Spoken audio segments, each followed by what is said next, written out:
Hi all. These are generally conversations between adults after the children have left the table.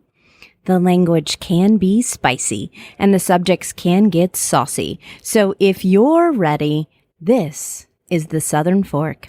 Unscripted kitchen chats and also studio chats with some of the most interesting voices in the culinary South. I'm Stephanie Burt, a food and beverage writer who travels with her fork to write for a variety of publications, from magazines you might have on your coffee table to the website you love to visit for your favorite recipes.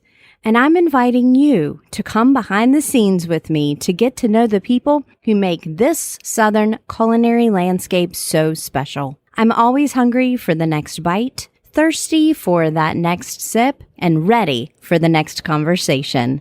Let's dig in.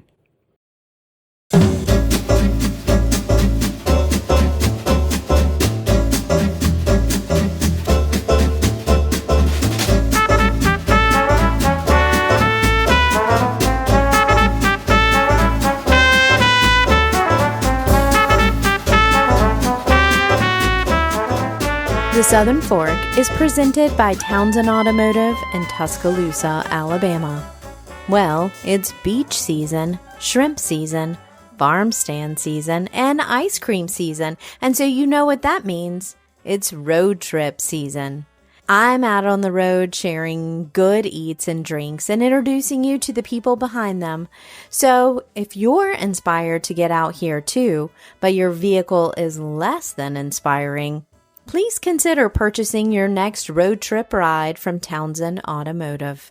Celebrating 49 years serving West Alabama, this company has been extending its reach so that you don't even have to be in the Tuscaloosa area to purchase a car from them.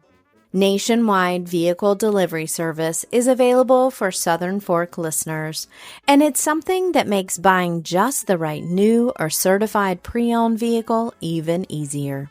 Visit townsendhonda.com for current inventory. Or, of course, if you're in West Alabama, stop in. Townsend Automotive always salutes local entrepreneurs, from restaurateurs to podcasters, and they welcome you to be part of a community that does the same. J. Drew Lanham is a 2022 MacArthur Fellowship Recipient, an Alumni Distinguished Professor of Wildlife Ecology and Master Teacher at Clemson University, an ornithologist, poet, and essayist, and he's also a native of Edgefield, South Carolina, where he grew up on lots of fresh veggies from the garden and the occasional Krispy Kreme doughnut from trips to Augusta.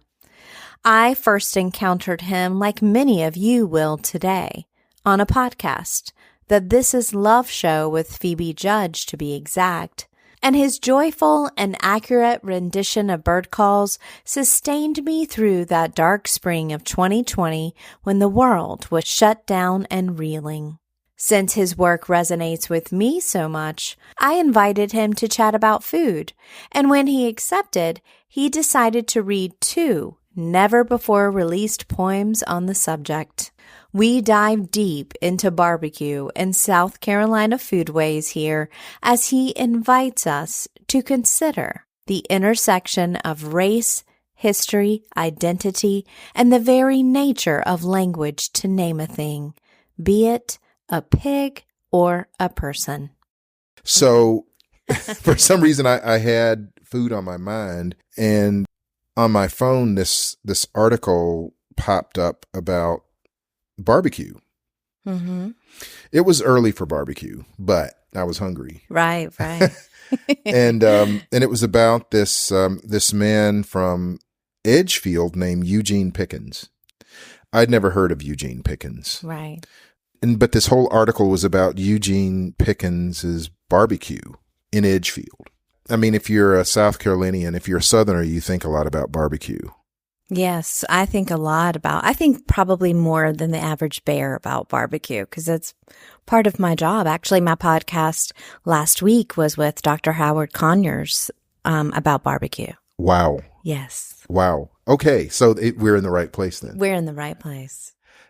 Growing up, the barbecue I knew, there were two out of Augusta, not out of Edgefield. I grew up in Edgefield, but there was this commercial that always came on from this place called Sconyers Barbecue. And the commercial was this elaborate deal showing, smoking meat and all this kind of stuff.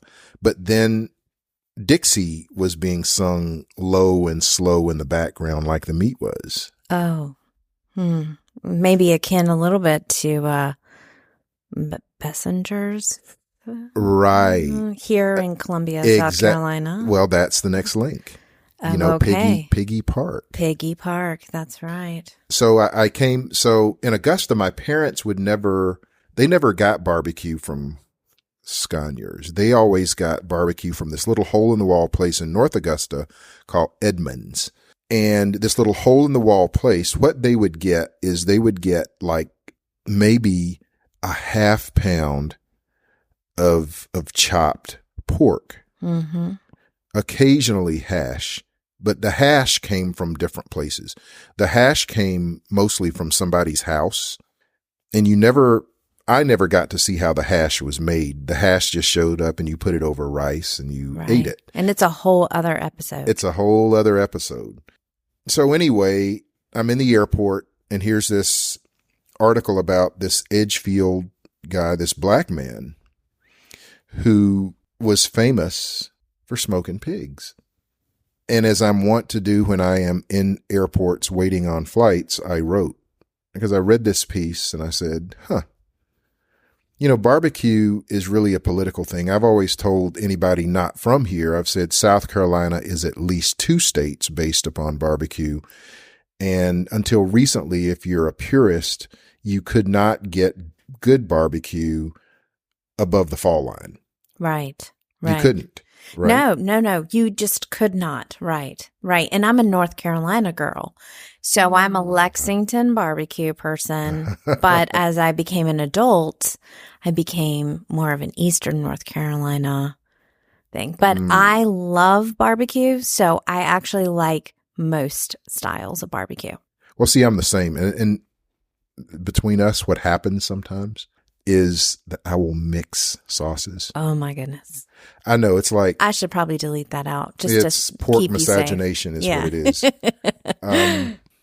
But this article about Eugene Pickens, and I'd been thinking about barbecue. I'd been thinking about Bessinger because I remembered Sconyers and Dixie, and then that huge, he had a huge Confederate flag flying above one of his restaurants. And the controversy there and growing up with barbecue and loving barbecue like I do, I wanted to write a piece and I did. And it just grew and grew and grew. And I have it scheduled for this collection that I'm calling Somewhere a Wild Negro Lurks. But having my first invitation for a food podcast, I wanted to share some of it here, at least. I think it's kind of epic. I don't know. But, and before we do, I have to just tell you, that's really damn exciting for me. And also, it's also very exciting to say, welcome to the Southern Fork, Drew. Thank you. It's good to be here. It's, it coming downhill, as I say, to back home, really, because I'm a Midlands guy, and coming back down here, there are always these sort of mixed emotions. Well, coming into Columbia because I'm a Clemson grad is always a little odd, right? But then coming here to share art is important. So thank you for the invitation. Well, thank you. I mean, I'll be quiet and let you read as much as you'd like. All right. This poem right now is called Shote, a poem in 3 servings. And for those that don't know, a shote is a young hog, typically at its tastiest. So it's not going to be called a pig. It's not going to be called a hog. It's going to be called a a shoat. And it's not a suckling, which is a whole other thing. That's a whole other thing, sort of on the veal end. But yeah, pork. but actually, anyway. So this, I call it Shoat, a poem in 3 servings. And it's written to the memory of Eugene Pickens of Edgefield County and the monument that could have been. And I'll preface the reading by saying there is one select word that I use quite frequently in this poem, but I'll go ahead, I'll gentrify the word a bit. You will recognize what that word is, but I'll gentrify it a bit for this reading. Eugene was one Negro worthy of praise. Not shiftless or lazy at all by most accounts, you could almost trust Eugene alone with a white woman. Almost, but maybe not quite. Eugene wouldn't steal or kill, rape or lie. Eugene did just as he was told. Beyond a game of bones or a nip or two of home brew from one of Dave's old earthen jugs, that Negro was a credit to his swamp-running race, stayed in his Uncle Tommen place just like the 3/5 of a half-human American chattel soul Eugene was meant to be. The way the Constitution had it set out by Madisonian hypocrisy and Founding Fathers' decree, it was said Eugene could smoke a shoat like no man could.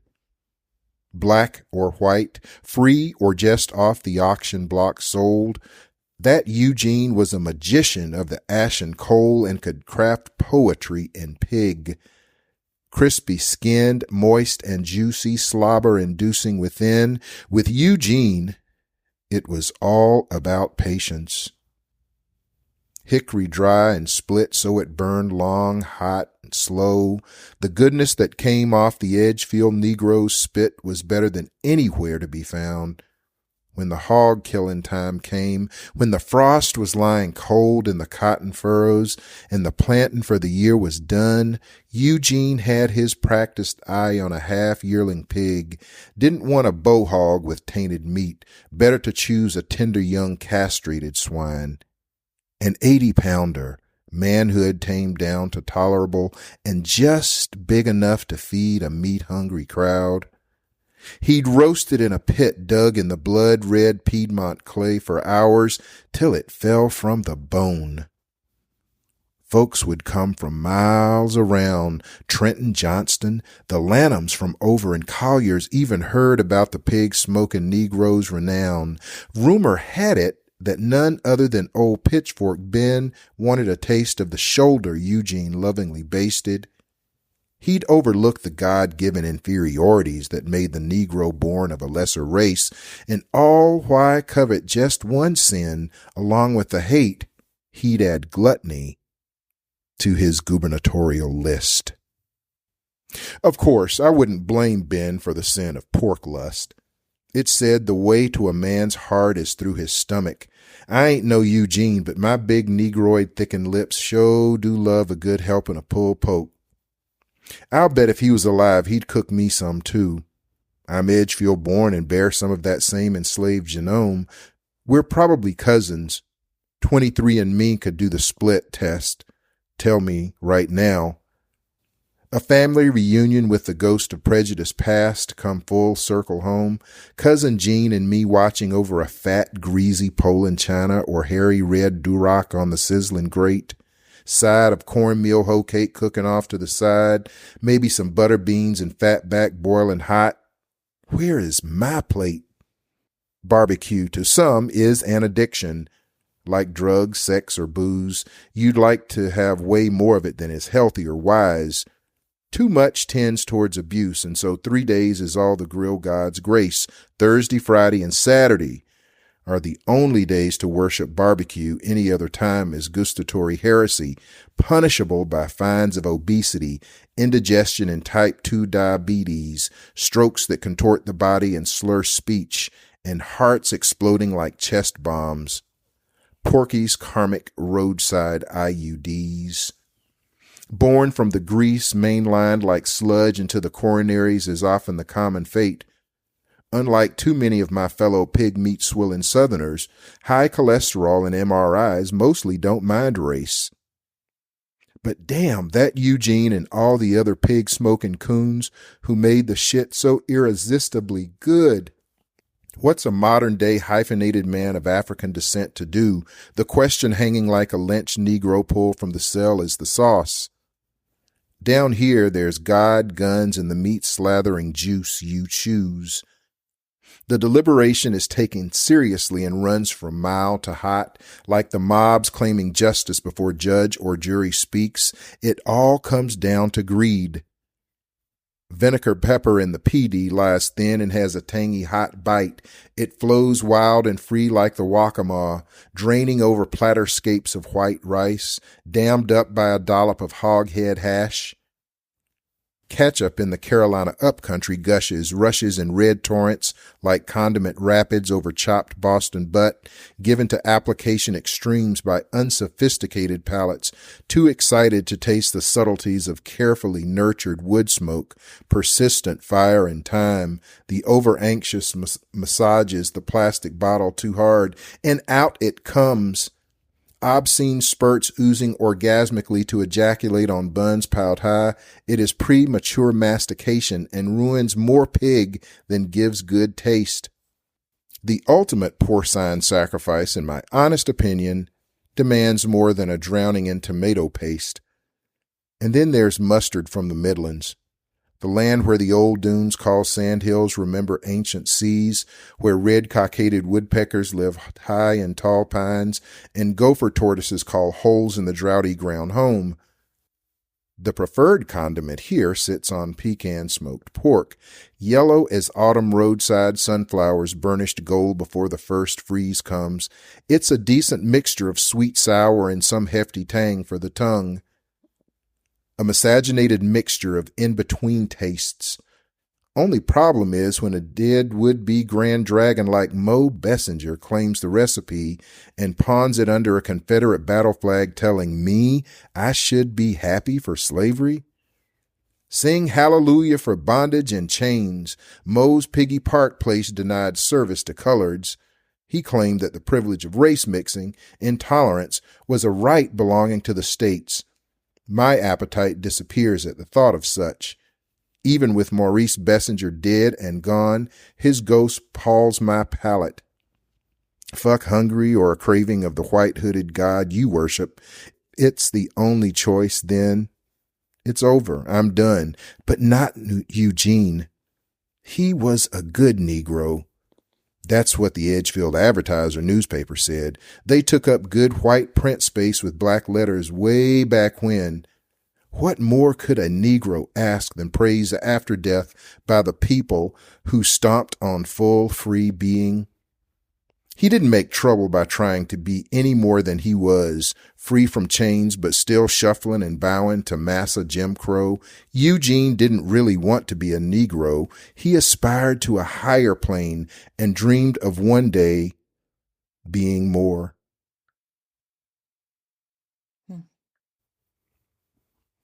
So those are two of the two stanzas of it, with technology coming in to tell me that I'd probably read enough, but that's the first reading of Shote. It's a poem in 3 servings. Wow. It's amazing. And I can't believe those words are circling inside my apartment here in Columbia. You know, it recalls another poem that I read from you, about the greed of a bird on a blackberry bush. Yes. Do you remember which one I'm referring to? Yeah, But in that greed, you wondered, how did you know? Right? Come to think of it, I've written a couple of these poems about thrushes, right? Mm-hmm. Especially in the fall. I mean, food drives us all, and it drives birds to be frequently where they are, especially as they migrate trying to refuel. So I wrote a poem about a thrush and watching it. Actually, one of them in in Hercules Club that I didn't know Hercules Club produced this fruit that birds would like. And so I watched this Swainson's thrush just sort of going crazy, sort of this hyperphagy. What it really is, it's a judgment call to call it greed. But when birds are migrating, they're just trying to get fat on. Mm-hmm. And I sort of envy that, right? Right. That there are lots of beings, because of survival, there are times of year that they pack on fat. Right. I just do it 365 days. But, to watch birds do what they do, to watch cedar waxwings pass a holly berry from one to the other, mm-hmm. Proves that there's this sociality in food that isn't just a human thing. But it's also that a human system like racism and slavery can set up a deadly sin of greed. Yeah. Because Bessinger taking that mustard recipe it's set up to happen. Right. By the system, right? Right. Yeah. It's one of the things I spend a lot of time doing is talking about how pervasive race is in everything all over this country. In the South, it's a little closer to the surface. And so people think in many ways, oh, it's worse here. Well, it's not just worse, it's more evident. So there's a difference. And so Bessinger and Piggy Park and barbecue and seeing that place and on occasion being with someone else and who said, oh, let's stop there and get barbecue. And I would defer. I would say, no, we're not going to stop there. And then have to go into this whole story of why, mm-hmm. right? Mm-hmm. No matter how hungry you are, you can't stoop to groveling at that kind of trough. No. And also in that work that you read, there was the mix up or the paradox of you loving barbecue. Mm-hmm. Yeah. And, we don't talk very much about paradoxes very much in our modern world, holding something at the same time, hating one thing and not hating another part of that thing. Yeah. And I think it's, to me, one of the things that called to me about your work is that I sit inside a house and I can hear birds outside, right? Mm-hmm. And through your poetry and other parts of your work, but namely for people like me, through your poetry, you elevate that humble cardinal outside my window to mean something more than just a bird. And one of the big excuses in food is when we go too deep like this, somebody says, lay off. It's just barbecue. Yeah. What do you say to something like that? Wow. Lay off. I get that a lot, right? Let me have my birds.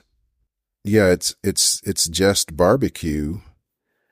But if someone's going to demand I eat it in the back of the room, or you're going to serve me from a different window because you see me as inhuman, or you even deny me service as a human being, well, then I've got to go elsewhere to get it. And that's real. That's within not hundreds of years of history, but decades, right? Where people were being denied and more recently than that. Right. It's not decades. So, it's been a bit since I've actually seen the large Confederate flag over Bessinger's. Yeah. But it hasn't been that long. No, you know what? It was certainly within the time that, of social media. And I can remember actually pulling into a piggy park to take a picture, right? Because this was during the height of the flag has to come down from the State House and so there were those who were doubling down, who were finding bigger, bolder flags to fly in everybody's face. Mm-hmm. And this was during that time. So, I would tell people that story, right? People who weren't familiar with it and why the flag meant what it does to me. And then I would always follow it up and I would tell them, well, it's really not, the barbecue's not that good, right? Thank you for I'd say, yes, that's how we're just like, you're not missing anything. It's really not that good. So, let the haters hate and let them have bad barbecue. Mm-hmm. There are other places and ways to go and to find those. And so I would much rather take somebody to a hole in the wall that was going to invite me into a place where food as it can be can sometimes be a saving grace, right? Yes. To be able to sit down in a place or even at, a long table, where you can share good barbecue and hash and skins and all of that wonderful stuff without in that moment having to worry about how someone sees you. Right. And so, the last thing you should have to do when you're eating is look over your shoulder. That's not good for digestion.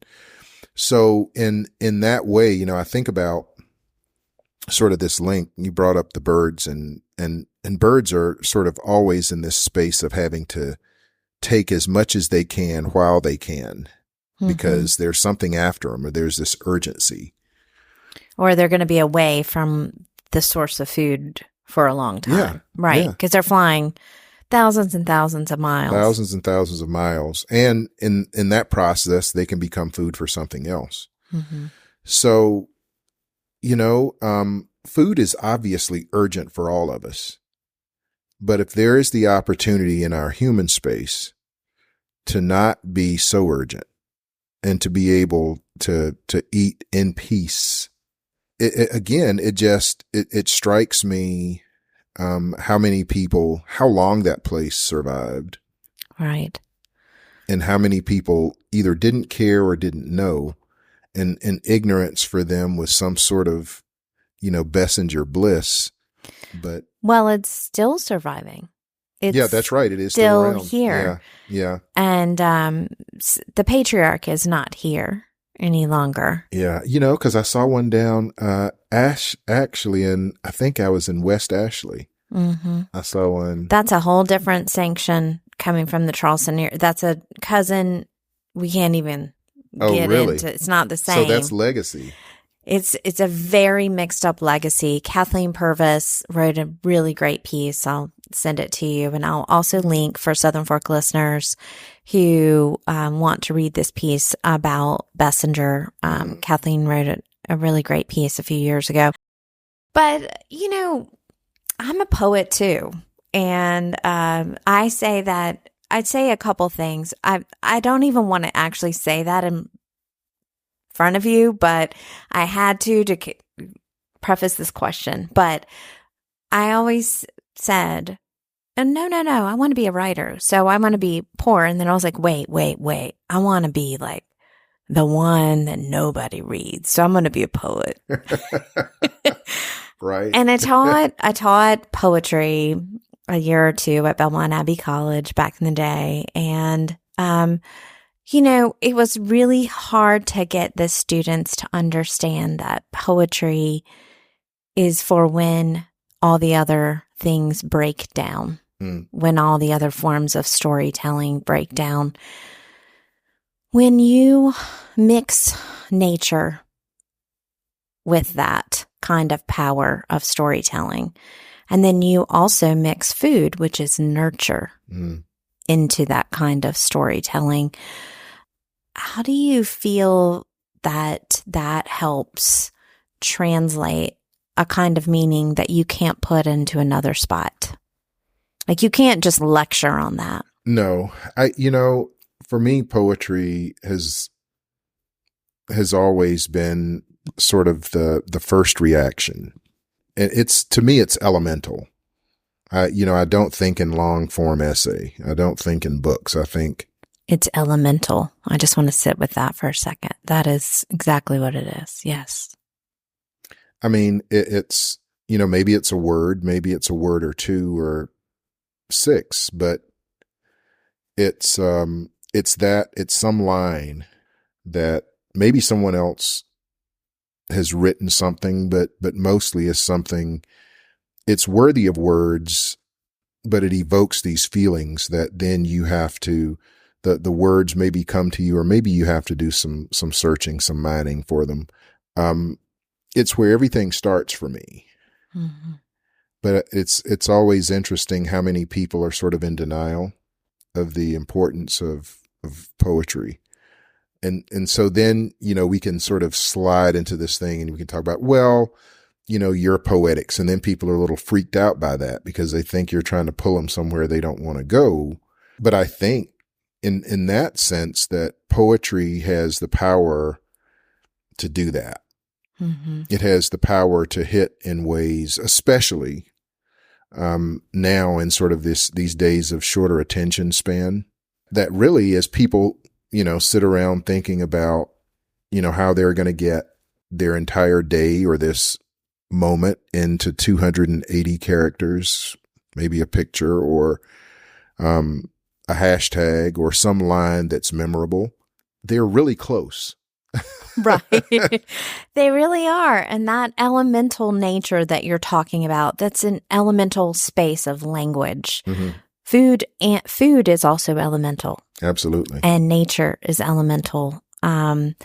So you are working in that alchemist space of the elements, really, Thank you. when you're doing those things. Did you have something else, or what are you feeling?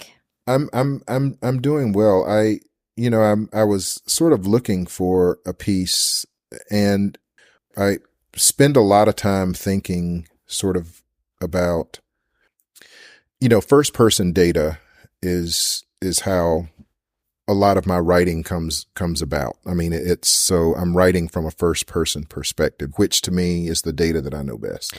Well, and also that's the data of observation.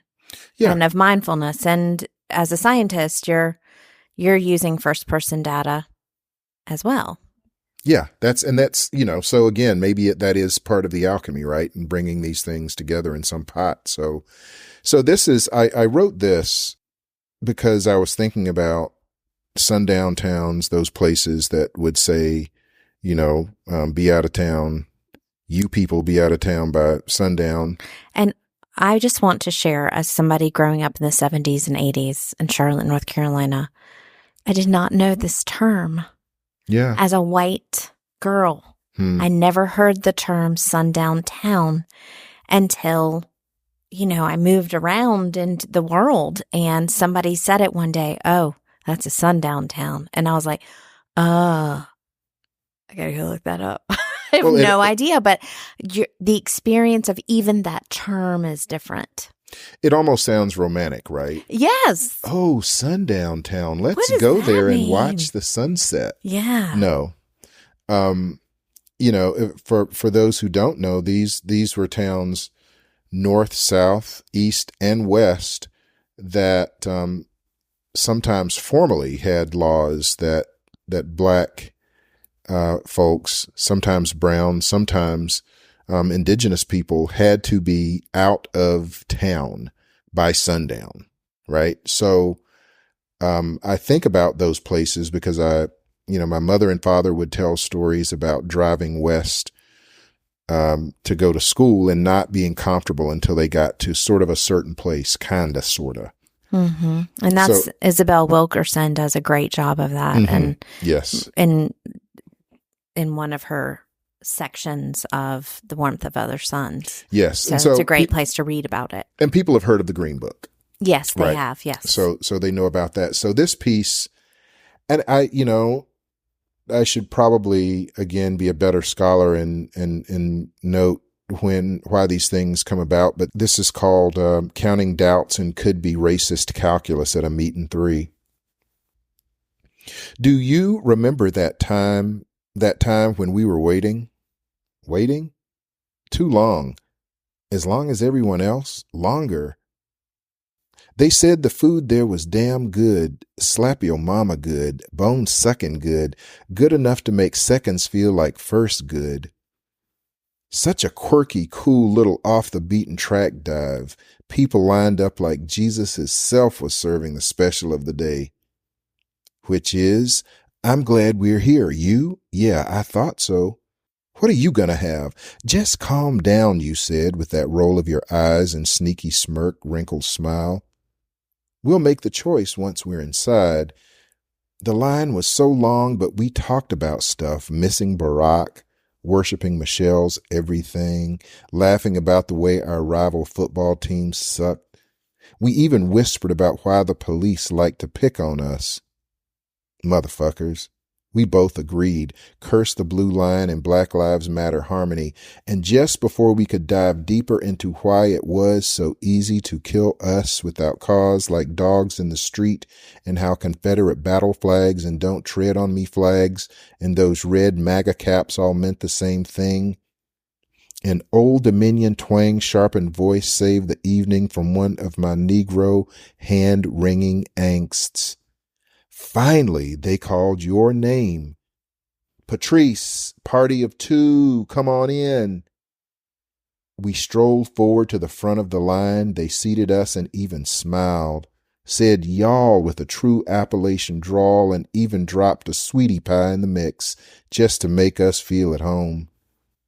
The menus came and the hum of all those people packed in confirmed the happy to just be there we both felt. I breathed deep. I think you finally relaxed. There was this funky bluegrassy rap riff thing playing through the conversational thrum. I asked with my foot tapping and my head bopping, "Is that the Carolina chocolate drops?" "Sure sounds like it." You smiled and I rolled again. "I don't know," was your retort. "You know I don't dig on that country ass shit you listen to." But before I could inform you of the group whose Hershey-ness matched our own brown hues, a tallish white chick, maybe mid-30s with her hair done high on her head like some sort of beehive do, and with just a little bit of cleavage showing from a denim button-up shirt with sleeves rolled to her elbows, came to the rescue. "Hi, y'all. I'm Shirley. I'll be your girl tonight." You looked at me with that look. I smiled my smile back. Under your breath, but way too loud, you said, "Always gotta flirt, don't you? Told you about them white girls. That's how Emmett died." I know Shirley heard, but she let the talk slip by. Probably didn't know the Till story, how a lie about a whistle and a glance got a young man lynched. "What do y'all have for starters?" she said. "How about something to drink first? It must have been hot standing out in that line. Such a homey feel." I looked at you, and since there was no beer to be served in this dried-up county, you said, "Ice water, please." "I'll have sweet tea," was mine, but after your ice water with lemon and my iced tea with a slice also, sweet enough to throw a body into the sugar diabetes came, we waited.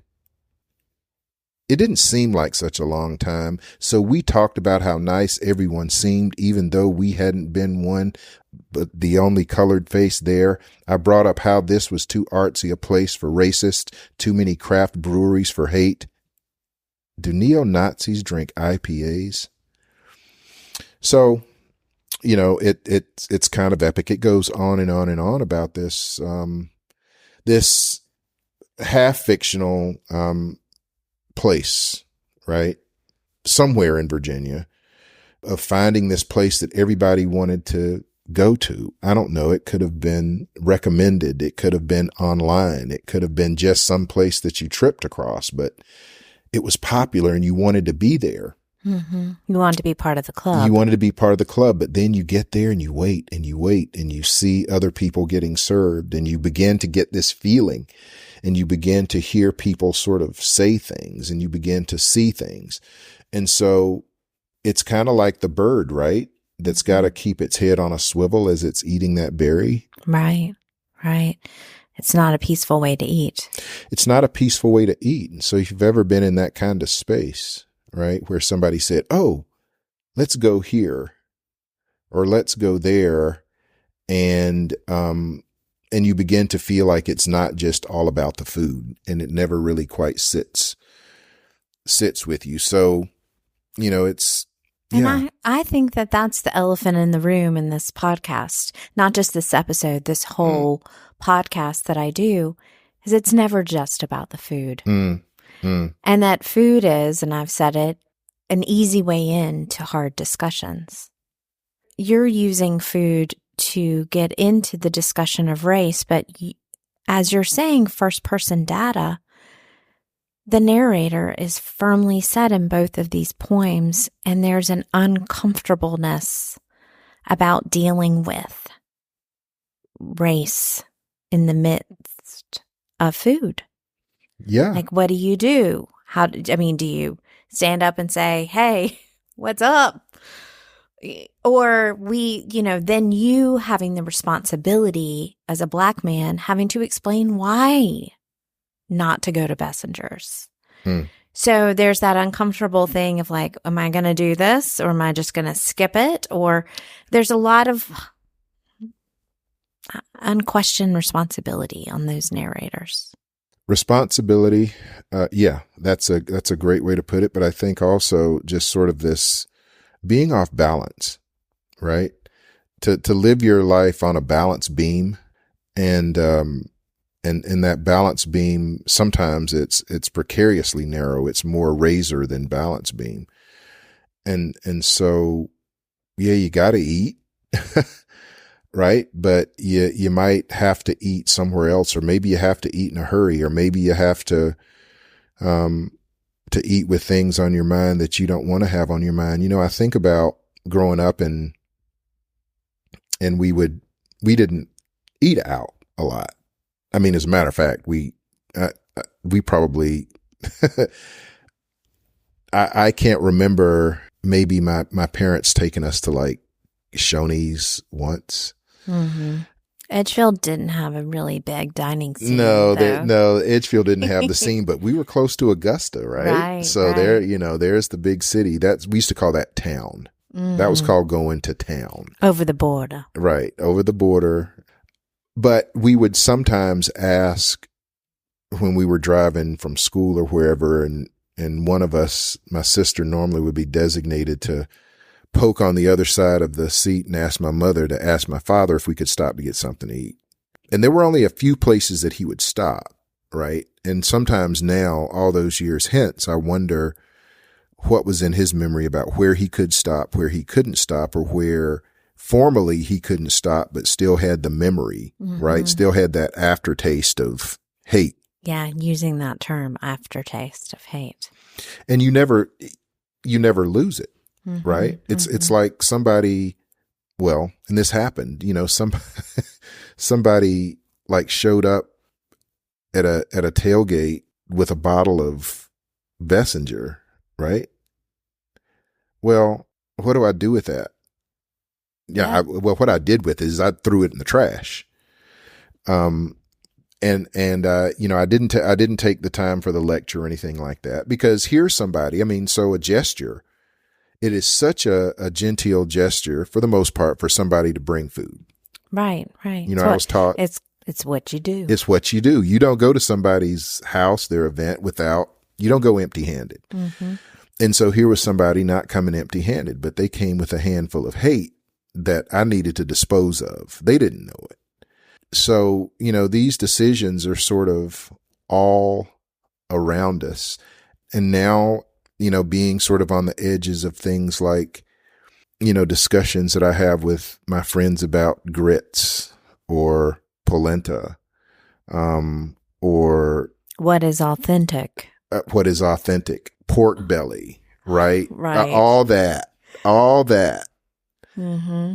And I would love to take sort of this retrospective and have someone rename a meal my grandmother or my mama or my Aunt Wheezy cooked, and to and to take that language from what they cooked into what is now. I'd do it. You know? So, you know, that whole deal. That's translation, right? That's what it is. Yeah. Yeah. Menu translation. Mm-hmm. You know, occasionally I'll be in these spaces and I'm trying to go through these menus, and I really love simple. Right? I want to see what someone does with the least, because that's sort of how I grew up. There wasn't a whole lot added to. And so much of what my grandmother especially cooked was never written down. Even what she baked that was not written down, like her tea cakes that my sister Julia has been trying to replicate. Tea cakes are such a very iconic dish for a lot of Black Americans. Dr. Conyers talked about his last week on the podcast. I've had Lilies of Charleston. They were speaking about tea cakes and wanting to try their family's tea cakes again. And it's a simple thing that I'm sure your grandmother said, no one needs a recipe for this. It's, you know what? I can taste them now just talking about it. Right. Mm-hmm. And even the consistency. Right. Of those tea cakes. And she didn't cook them all the time, but when she cooked a pan of tea cakes, and it was almost, the way she cooked them, it was like a sheet cake, right? Almost like a gingerbread. Yeah, exactly. But not.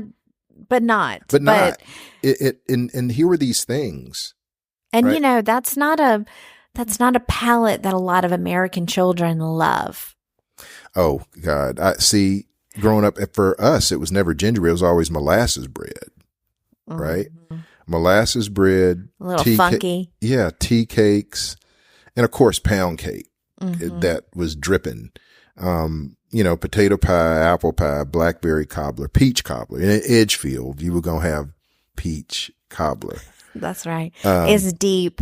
For Southern Fork listeners, Edgefield, South Carolina is in the Midlands, as Drew mentioned, and it is deep in the heart of peach country. There's a belt that is just as good for growing grain as it is for growing peaches, and it really extends from the Piedmont, kind of the central area of Georgia, all the way through South Carolina, through North Carolina. Yeah. So just a little geography moment for you. Well, South Carolina is, you know, could claim peach state, right? But you know, all of that to say that, you know, the palate I developed through her was just sort of this weird mix of, you know, if she was really feeling it in the morning, on the weekends, especially when I was going to be over there longer, she was going to, you know, mix up the dough for her biscuits in her, what I called a boat bowl, and, you know, and pat out those biscuits and cook them in the wood stove. But if she was in a hurry, she was just going to pop open a can of, you know, canned biscuits. And so, you know, I was familiar on the one hand with sort of the quickness of that, but then what I craved, and trust me, canned biscuits don't even hold molasses right.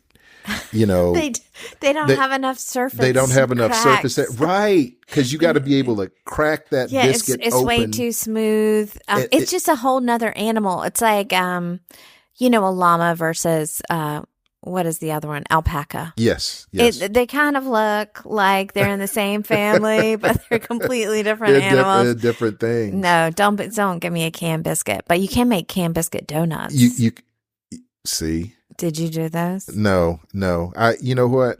The only donuts that we ever got were typically, it was an Augusta thing. And there was a Krispy Kreme over there. Yeah, there's nothing like it. And the thing was that you'd end up, because mom and daddy weren't going to buy more than a dozen. And what would happen? So on Friday, not every Friday, but like maybe 1 or 2 Fridays out of the month, mom and daddy would decide that we were going to have fish, but they weren't going to go fishing. We weren't going to go to the creek and catch fish. They were going to go to Usry's seafood market over in Augusta. And it used to always perplex me. They had a saying, I think it was, eat the fish today that was swimming in the Gulf last night. And I would read that and I'd be like, what does that mean? What does that mean? But they'd go in, right? And they'd get mullet and or croaker. But what they absolutely savored were eggs and roe.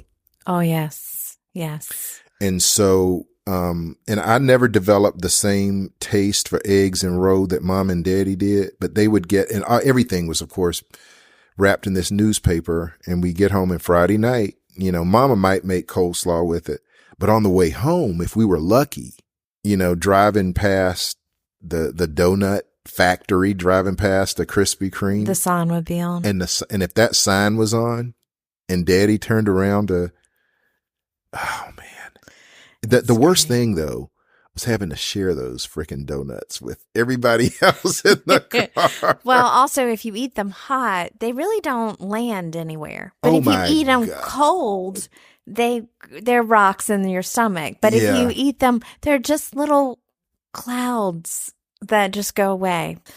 It was an amazing thing. So that mixture of what Mamatha, what my grandmother and what mama would craft, right? Mm-hmm. Versus sometimes the expediency of, and that's what I would have called fast food back then. You know, seeing my mother, and we raised hogs. We never raised a whole lot of hogs. We raised more cattle than hogs. She always wanted a ham hanging in the kitchen, in the old kitchen, the old part of the house. And occasionally she'd come through there and she would just slice off a piece of that ham and eat it. And that gave her pleasure, right? Mm-hmm. Just that. It was easier to get a hamburger patty from a cow that had been slaughtered out of the freezer than it was to eat bologna almost at our house. You know, there was very little fast food. Fastest food was, daddy on some nights, he would step out on the front porch and shoot a rabbit. And then mama would cook it. And, smothered was the way she would cook her rabbit. So those were sort of our foodways, and all the vegetables from the garden. My grandmother would occasionally have, for some reason, something canned, but it would sit on the shelf forever because there were just always vegetables, fruits from our own. Right. So all of that, and then you come to a point of trying to figure out sort of identity by food and where we are today and how people are defining foodways and those kinds of things. And writing poetry about food. And quite honestly, I didn't remember that I had those until this wonderful invitation. Well, I'm so glad. And really, it is like having a ham in the old kitchen, having you here today reading poetry. It's just pleasure. Oh, thank you. And also Sustenance, which is the meaning of the series. As I mentioned in the intro, your work has sustained me through dark times and good ones. So you say joy is the justice we give ourselves, and this has been a joy today. So thank you so much for spending time with us. Thank you.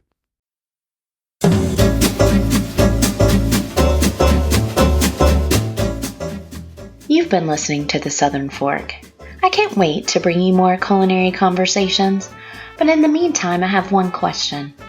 Are you going to eat all that?